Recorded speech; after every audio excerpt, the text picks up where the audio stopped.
everyone, welcome back to the Outpost. I wanted to talk to you today a little bit about the tools that I'm using on this bush camp. And like I had said before in one of the previous videos, that I'm going to use hand tools. Well, sometimes it's a little bit difficult to find the hand tools that you need, and you have to have them made. And my neighbor happens to be a blacksmith. He has a forge, he has a nice machine shop, and he's kind of a jack of all trades. Anyway, the other day I went up there, and it was a really exciting day because I had been looking so forward to it, to forge out a small hand axe. I happened to find a coal chisel, and you can see when we start in this video that I'm going to show you what it looked like when we started. But anyway, the finished product is this right here. As you can see, this was actually the tip of the coal chisel that you would strike the surface with, and this was the end that you would hammer. It was all mushroomed out, and of course this was kind of beat up. The chisel wasn't large. This is what we were able to make out of it, so it should make a nice little hand axe for camping, for trimming limbs off and splitting wood, you know, and batoning and things like that. So anyway, that's what today's video is about. But before we get started, I wanted to show you a few more tools that he actually made. This is a knife that he made for me. It's made out of 52-100 steel, and it's very hard steel. I have used it over and over and over on wood and different things, and it is still sharp. The handle is made out of micarta, which is something that Westinghouse used to use on the inside of their pipes to pull wire. It was virtually indestructible, and it lasted for ages. Anyway, he did make this. He also made this Kydex sheath, and I carry that with me pretty much everywhere. Another tool I had a chisel that just had a cheap plastic handle on it, and I busted the chisel. Well, he resharpened it for me, and it is sharp, believe me. Anyway, took a piece of dogwood, made a handle. He secured both ends with a piece of metal to kind of reinforce that, and this has turned out to be an excellent chisel. Another item that I use along with that, of course, is this dogwood mallet. You can see where I've been striking it here repeatedly over and over. Dogwood is a very hard wood, as well as oak and locust and persimmon and things like that that are native to this area. Anyway, and like I had said also in another video, I found it is better to make a mallet out of a single piece of wood as opposed to whittling out a head, drilling a hole, and putting a handle into it. This is much better because it's least likely to crack that way. Anyway, so that's handmade. This is an old-time hand drill, or they call it a brace and bit. This being the brace, this being the bit.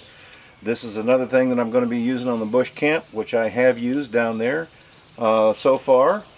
I actually had drilled some holes in some of the posts that I've got up down there at that temporary shelter to hang things on when I go down there. Another item that wasn't handmade but I purchased was, of course, this boy's axe. It's a Husqvarna Axe. We also sharpened it. It's really sharp. This comes in really handy for either kind of using like a hand axe, but it's a little bit larger, or putting two hands on it if you have some larger wood. But anyway, a great asset to have. Also, you've seen me using this, which is a draw knife. This comes in very handy for peeling off bark or shaving down a piece of wood if you need to. So this is well used. I talked about my Boreal 21 Agawa saw, which is very nice. It folds together, which makes its own sheath to guard the blade. This hooks on the back like that, just snaps into place, and it makes a really good camp saw. So I have been using that. You've seen me use that on the videos, and I will continue to do so. Yeah, this was a really great purchase right here, because the other bow saws that I had, you know, the blade was always exposed, or if you did find a cover, it was just big and bulky and cumbersome. So this all folds up, makes it nice to have. He also made me this, this is called a slick, which is basically a plane for doing the timber frame. You've seen me using this probably. This handle is also made out of dogwood. It's 12 inches long, 3 inches wide, very heavy and very, very, very sharp, but works basically just like a plane. Also, he made me a corner chisel. Now these chisels are made out of spring steel, so they are very, very hard and very, very sharp, and they will hold an edge for a long time. Anyway, this is for squaring off the corners.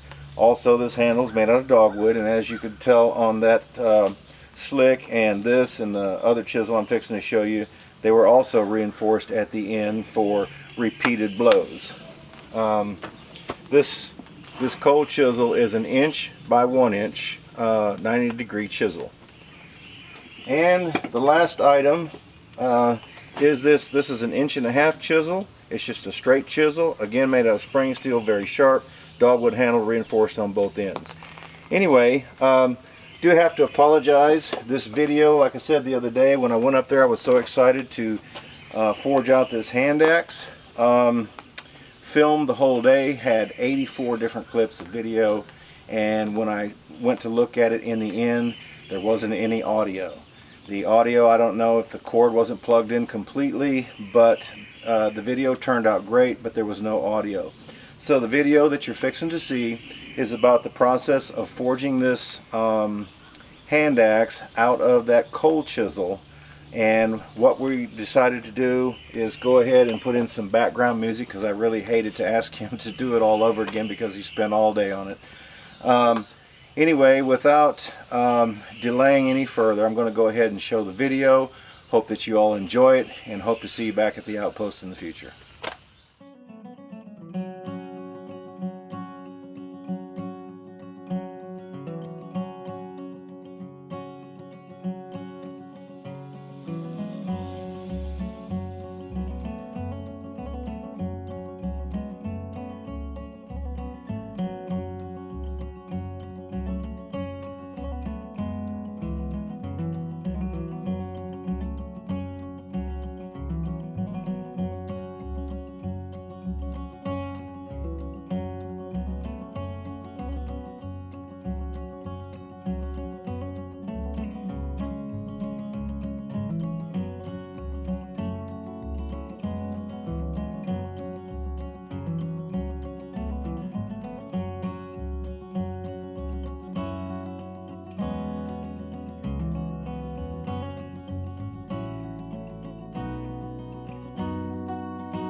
Hey everyone, hope you enjoyed that video. Sorry about losing the audio portion, but we still wanted to bring you the content. It's always nice to see someone to be able to take a piece of steel in one form or shape and turn it into something totally different.